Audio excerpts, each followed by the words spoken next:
देखिए, बहुत ही important lecture है ये कार्बोक्सिलिक एसिड का। इसमें हम आपको एसिडिक स्ट्रेंथ का कंपैरिजन करके दिखाएंगे कि कार्बोक्सिलिक एसिड और अल्कोहल में कैसे एसिडिक स्ट्रेंथ देखी जाती है, कार्बोक्सिलिक एसिड में और फिनॉल में कैसे देखी जाएगी, बेंजोइक एसिड और फिनॉल में कैसे कंपेयरिंग कराई जाएगी एसिडिक स्ट्रेंथ, है ना। और कई सारे एसिड ले लिए जाएं डिफरेंट टाइप के, तो उसमें एसिडिक स्ट्रेंथ कैसे देखी जाएगी, ये सब चर्चा इस वाले लेक्चर में हम करेंगे। तो ये हमारे YouTube चैनल का नाम है विक्स केमट्रिक, और ये हमारे जो आगरे में सेंटर हैं फंडामेंटल क्लासेस नीट और जेई के लिए, और फंडामेंटल इंस्टीट्यूट 11th और 12th के लिए, है ना। ये कमला नगर में स्थित हैं आगरा के अंदर। तो इसके लिए बता रहे हैं कि जो बच्चे लोकल हैं, आगरा के हैं, वो आनंद ले सकते हैं इसका यहाँ पर, है ना, ऑफलाइन आकर। देखिए, तो एसिडिक स्ट्रेंथ दोनों की देखें अगर हम, तो ये कार्बोक्सिलिक एसिड और ये एल्कोहल। कभी भी आपको किसी की एसिडिक स्ट्रेंथ मालूम करनी हो तो उसमें से एचाइन ब्रेक कर दो आप। तो अगर आप इसमें से एचाइन ब्रेक कर दोगे तो आपको ये दिखाई देगा, और अगर आप इसमें से एचाइन ब्रेक कर देंगे तो आपको ये दिखाई देगा। अब ये देखा करो कि इसके ब्रेक करने पर एचाइन को निकालने के बाद जो बना है वो कौन ज्यादा स्टेबल है। जो ज्यादा स्टेबल होगा वो आसानी से एचाइन लूज कर देगा, क्योंकि हर रिएक्शन ये चाहता है कि मैं उस डायरेक्शन में जाऊं जिससे चीज स्टेबल होती जाए। तो अगर ये स्टेबल होगा इसका मतलब इजीली एचाइन लूज कर रहा है। तो आप ये बताइए इसके अंदर क्या हो रहा है, रेजोनेंस, है ना। और रेजोनेंस हो गया तो चीज मोर स्टेबल हो गई।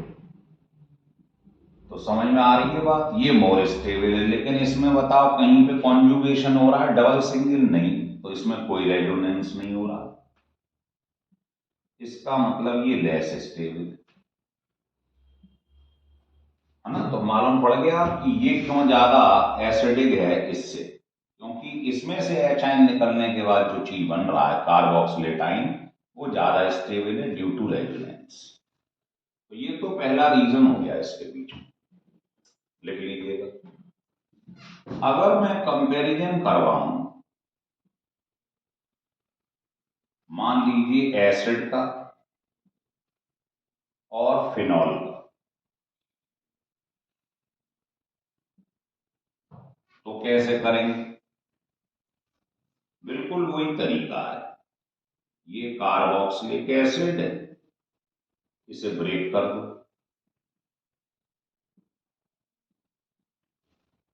है ना। तो ये क्या बना रहा है, कार्बोक्सिलेटाइन। इसमें क्या हो रहा है, रेजोनेंस। तो इसका जो रेजोनेटिंग स्ट्रक्चर आप बनाओगे ऐसे हाइब्रिड, वो ये बन जाएगा, है ना। क्योंकि नेगेटिव यहां भी आ सकता है, यहां भी आ सकता है रेजोनेटिंग स्ट्रक्चर के अंदर। तो ये इसका हाइब्रिड स्ट्रक्चर है। तो आप देख रहे हो ये नेगेटिव चार्ज पूरे पे फैला हुआ है। तो जितना चार्ज फैला रहता है चीज उतनी ज्यादा स्टेबल होती है। लेकिन अगर इसी को फिनॉल को बनाए हम, तो बताइए अगर इसमें से एचाइन निकाल दूं तो जो फिनॉक्साइड आयन बनेगा, फिनॉक्साइड आयन, इसमें रेजोनेंस तो हो रहा है ना। आप समझ रहे हैं बात, ये यहां आ जाएगा, उसके बाद ये यहां ऐसे, तो रेजोनेंस तो हो रहा है। लेकिन इसका जो रेजोनेटिंग स्ट्रक्चर बनाओगे आप, हाइब्रिड स्ट्रक्चर, वो क्या होगा, वो ये होगा। तो इसमें जो नेगेटिव चार्ज है वो एक ही है, मतलब इतने में ही फैला हुआ है ये सारा का सारा, देख रहे हो। बाकी तो इसके रिंग के अंदर है। तो जो इसमें डिस्पर्जन हो रहा है वो केवल एक चार्ज का है। यहां पर क्या हो रहा है, यहां से यहां तक पूरे पे चार्ज फैला हुआ है, नेगेटिव चार्ज। तो जितना चार्ज डिस्पर्स रहता है चीज उतनी ज्यादा स्टेबल होती है। तो चार्ज डिस्पर्जन जो होता है वो स्टेबिलिटी के डायरेक्टली प्रोपोर्शनल होता है। इसलिए ये वाला ज्यादा स्टेबल है फिनॉल से, क्योंकि इसमें डिस्पर्जन चार्ज का ज्यादा हो रहा है। लिख लें दोनों रीजन हो गया क्लियर यहां तक। इसका अगर आप रिजल्टिंग सॉल्यूशन निकालें तो बताइए सब में ज्यादा कौन है एसिडिक? Carboxylic acid. फिर उसके बाद कौन है? फिनॉल, क्योंकि एल्कोहल में तो आपने देखा रेजोनेंस ही नहीं हो रहा है एलिफेटिक में, है ना। तो ऑर्डर जो है वो ये हो गया एसिडिक करेक्टर, बेंजोइक एसिड या कार्बोक्सिलिक एसिड, उसके बाद में कौन आ रहा है? फिनॉल, इसके बाद वाटर, फिर कौन आता है? एल्कोहल, एलिफेटिक, है ना। इसकी जगह आप कार्बोक्सिलिक एसिड भी लिख सकते हैं। अब आता है इसके बाद में, अब हम जो कंपैरिजन कराने जा रहे हैं वो डिफरेंट ग्रुप्स का कराने जा रहे हैं, तो उसके लिए कुछ फंडे ध्यान कर लें। वो क्या है? पहला, माइनस आई इफेक्ट या माइनस एम इफेक्ट जो होता है एसिडिक करेक्टर को बढ़ाता है डायरेक्टली प्रोपोर्शनल। ये बढ़ेगा तो ये भी बढ़ेगा, या उल्टा बोल दो, प्लस आई या प्लस एम जो होता है वो इसे रिड्यूस करता है। ठीक है। दूसरा आपने पढ़ा है जो एम इफेक्ट होता है, मीजोमेरिक, एप्लीकेबल, या ऐसे बोल लो present on the ortho and para position. मतलब मेटा पोजीशन पर ये नहीं लगता है एम इफेक्ट, मालूम है हमें। चलिए, तीसरा आपको एक बताया जाएगा आगे चल के, ऑर्थो इफेक्ट। ऑर्थो इफेक्ट जो होता है आपको बताया जाएगा, ये केवल बेंजोइक एसिड में काम करता है और एनिलीन में काम करता है। अगर इसमें ऑर्थो पे कोई चीज लग जाए तो वो एसिडिक करेक्टर को बढ़ा देता है। ऑर्थो इफेक्ट जो होता है, ऑर्थो इफेक्ट, ये एसिडिक करेक्टर को बढ़ाता है, रेस करता है। और जबकि एनिलीन में आप पढ़ोगे जो ऑर्थो इफेक्ट होता है वो बेसिक करेक्टर को कम करता है। ये बात की बात है। तो अभी तो इसे लिख लो, आपको एग्जाम्पल से समझाते हैं क्या क्या होता है।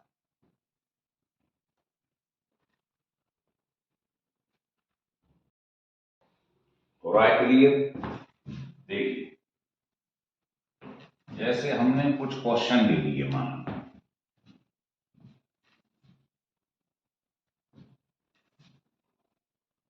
तो पहला क्वेश्चन ये ले लिया कि मान लीजिए आपके पास CH3, अब H3 की जगह मैंने लिख लिया F3, COH, CCl3, COH, CHCl2, COH, और CH2 के ऊपर कोई ग्रुप लगा दिया सिंगल,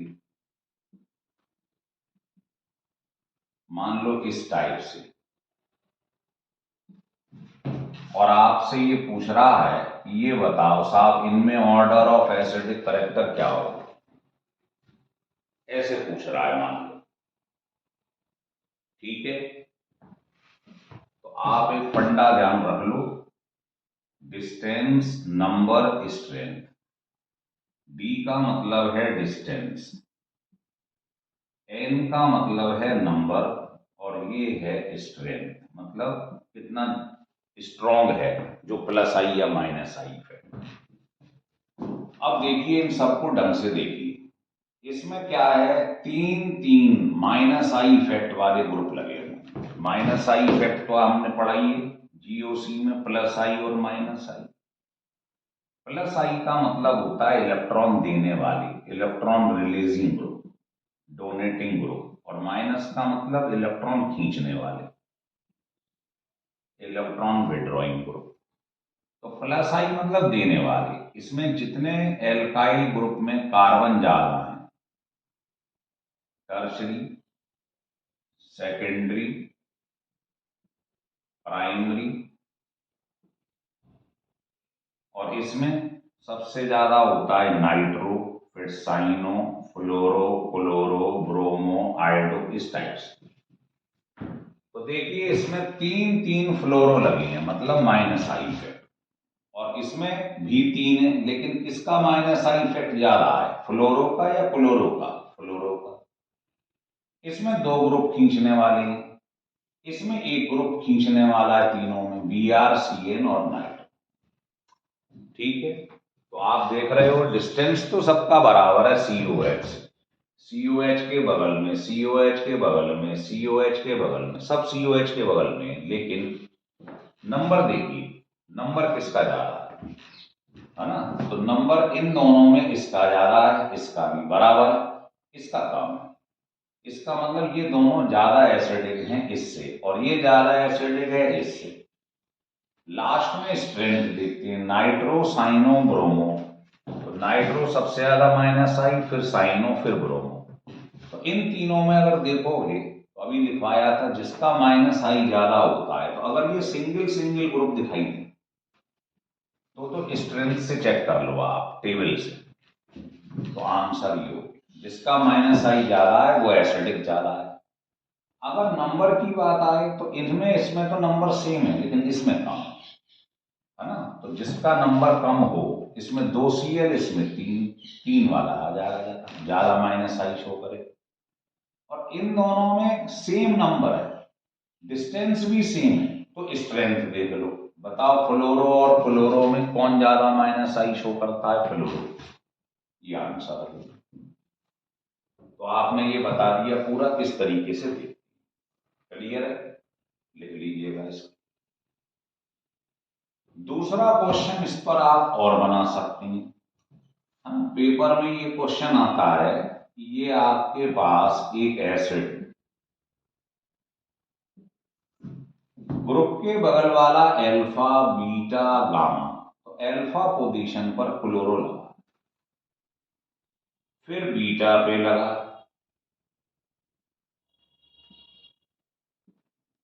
फिर गामा पे लगा। तो वो पूछ रहा है इनका बताओ कौन एसिडिक स्ट्रेंथ किसकी ज्यादा है। तो देखो ग्रुप तो सब में सेम है, Cl, लेकिन डिस्टेंस का फर्क है। इसके बगल में ये दूर है, तो जितना डिस्टेंस आप जानते हो पास होगा, चीज उतनी ज्यादा एसिडिक हो।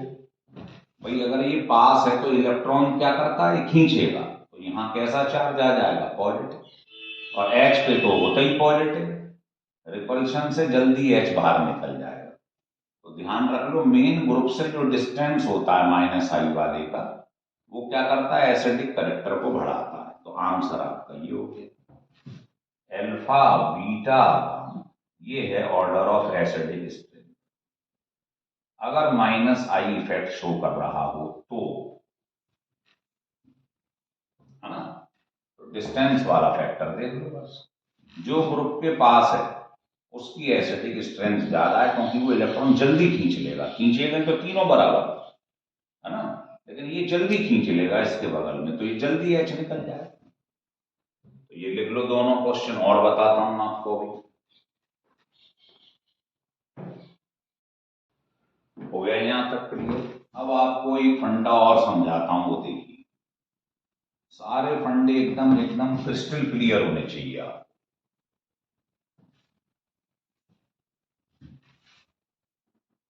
देखिए नोट करके लिख लें, वो ये है कि जितना S करेक्टर ज्यादा होगा हाइब्रिडाइजेशन के अंदर, उतनी इलेक्ट्रोनेगेटिविटी ज्यादा होगी और उतना स्टेबिलिटी ज्यादा होगी। स्टेबिलिटी ज्यादा होगी तो एसिडिक करेक्टर भी उसका ज्यादा होगा। जैसे मान लीजिए आपके पास एक क्वेश्चन बना दीजिए, ये तो आप जानते ही हैं पहले कि सिंगल बॉन्ड में sp3 होता है, डबल बॉन्ड में sp2 और ट्रिपल बॉन्ड में sp। तो sp3 मतलब 1:3 का रेशो है, तो S करेक्टर कितना होगा, करेक्टर निकाल लीजिए पहले, कितना कितना होगा। मतलब ट्रिपल बॉन्ड में सबसे ज्यादा एस करेक्टर है। आ रहा है समझ में? चलो तो एक क्वेश्चन ले लिया आपने, वो ये है, ये लिखा है, उसके बाद ये लिखा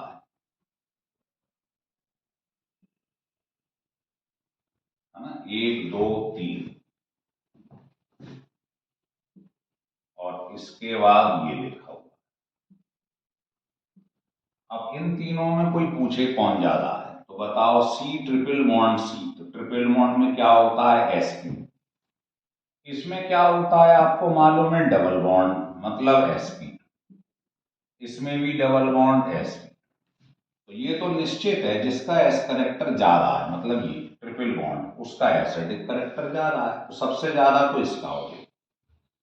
अब इन दोनों में अगर देखें, ये भी sp2 ये भी sp2, लेकिन आप जानते हो ये क्या शो कर रहा है, रेजोनेंस, ये नहीं करेगा, है ना। इसमें क्या है, रेजोनेटिंग स्ट्रक्चर ज्यादा बनेंगे इसके, भाई एचाइन निकाल दोगे तो इसके रेजोनेटिंग स्ट्रक्चर ज्यादा बनेंगे इससे, तो ये ज्यादा हो जाएगा।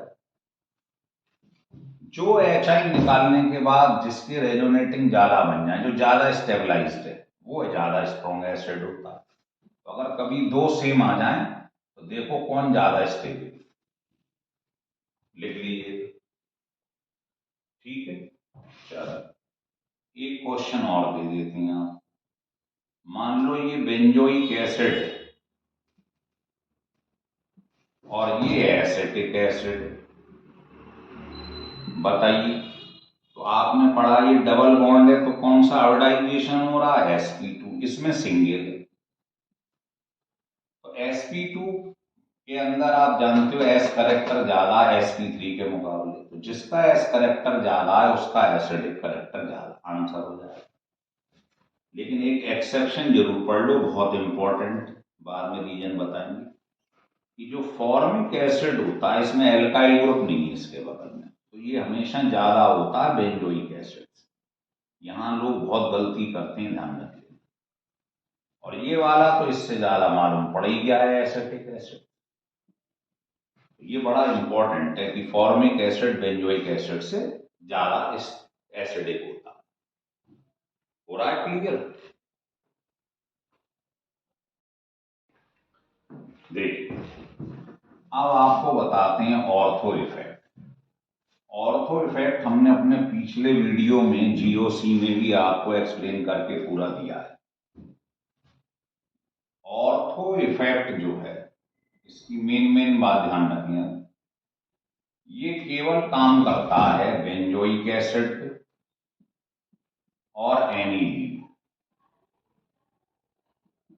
और ध्यान रखिए, बेंजोइक एसिड में अगर कोई चीज ऑर्थो पोजीशन पर अटैच हो गई या अमाइन में हो गई, तो अगर ऑर्थो पोजीशन पर बेंजोइक एसिड के कोई भी ग्रुप लग गया, या माइनस आई हो या प्लस आई, तो वो एसिडिक करेक्टर को इंक्रीज कर देता है। और अगर अमीनो ग्रुप में आपको दिखाई दे जाए कि कोई माइनस आई या प्लस आई ग्रुप लग जाए, तो वो बेसिक करेक्टर को रिड्यूस कर देता है, उल्टा है देखो एक दूसरे, है ना। इसमें एक्सेप्शन क्या है, इसमें एक्सेप्शन है अमीनो ग्रुप, है ना, वो ज्यूटेराइन बना देगा।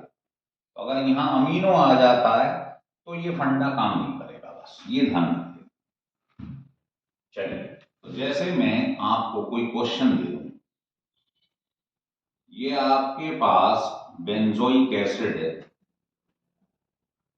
ये बना, तो ऑर्थो इफेक्ट से बहुत क्वेश्चन पेपर में आते हैं। ये आ इन चारों में एसिड लगा हुआ है, तो बेंजोइक एसिड देखते ही समझ जाना कि इसमें ऑर्थो इफेक्ट लगेगा। तो मान लो यहां नाइट्रो लगा हुआ है, यहां नाइट्रो लगा है, यहां नाइट्रो लगा है, और इसमें कुछ नहीं लगा है। तो जैसे ही बेंजोइक एसिड के बगल में ऑर्थो पोजीशन पे कोई भी ग्रुप लगा दिखाई दे जाए, इसे ऑर्थो इफेक्ट कहते हैं। और जिसमें ऑर्थो इफेक्ट होता है उसका एसिडिक करेक्टर ज्यादा होता है। तो नंबर 1 पे तो ये रहेगा। और बाकी आपको पहले बता चुके हैं हम कि एसिडिक करेक्टर जो होता है वो -I या -M के डायरेक्टली होता है और +I या +M के इनवर्सली होता है। तो नाइट्रो ग्रुप शो क्या करता है आपको मालूम है, -I। तो मेटा पोजीशन पर केवल I इफेक्ट काम करता है, M नहीं करता है। और पैरा पे -I भी -M। तो आप बताइए, ये तो नंबर 1 रहेगा क्योंकि जिसमें ऑर्थो इफेक्ट काम करता है, चीज ऑर्थो पे लग जाए, चाहे +I हो चाहे -I हो, वो ज्यादा एसिडिक होता है। तो ये तो नंबर 1 है। इनमें अगर कंपैरिजन करें तो देखो, इसमें 2 इफेक्ट काम कर रहे हैं, इसमें 1 कर रहा है। तो जितने ज्यादा ग्रुप खींचने वाले होंगे -I -M, वो ज्यादा एसिडिक। तो ये नंबर 2 पे आ जाए। इसमें कोई ग्रुप है ही नहीं खींचने वाला, ये 4 पे। हो रहा है क्लियर? तो पहले तो ये देखा करो ऑर्थो इफेक्ट सबसे ज्यादा, उसके बाद कंपैरिजन आए तो देख लो जिसमें ज्यादा -I -M है वो ज्यादा है। मान लो इसी क्वेश्चन को दोबारा से मैं पलट देता हूं, अब इसमें आप कोशिश करके देखिए। अब यहां मिथाइल ग्रुप आ गया, तो ऑर्थो इफेक्ट को तो इससे मतलब ही नहीं है, कोई भी +I आए या -I या +I है। अगर ऑर्थो पे कुछ भी आ जाए इसको छोड़ के, तो आंख नीच के आंसर लिख दो, ये नंबर 1 होगा, सबसे ज्यादा एसिडिक है ना। और बाकी यहां लगाते रहो। अब आप चेक कर लो,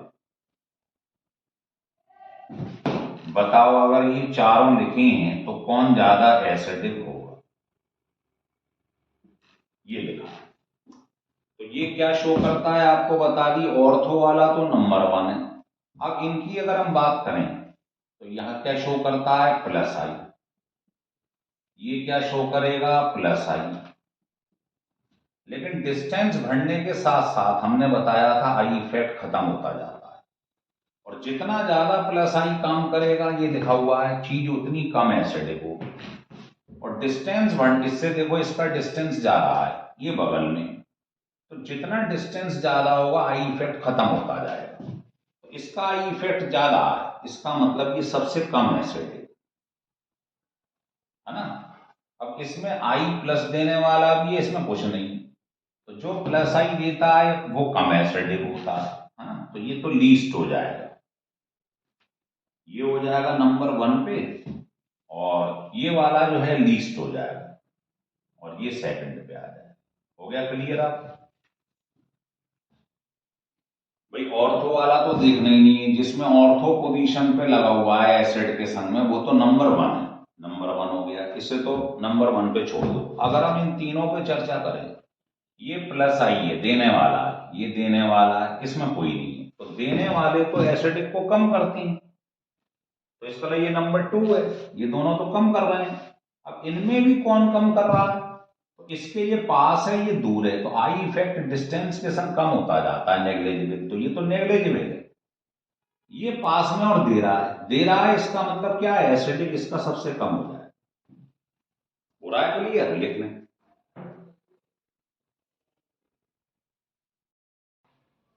हो गया यहां तक क्लियर? चलो, अब एक आपको और बता देता हूं, जो अभी मैंने चर्चा करी थी कि जो अमीनो वाला ग्रुप होता है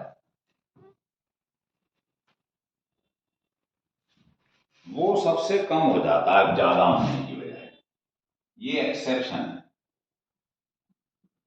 अगर एसिड के यहां अमीनो ग्रुप आ जाए तो इसमें ऑर्थो इफेक्ट काम नहीं करता है।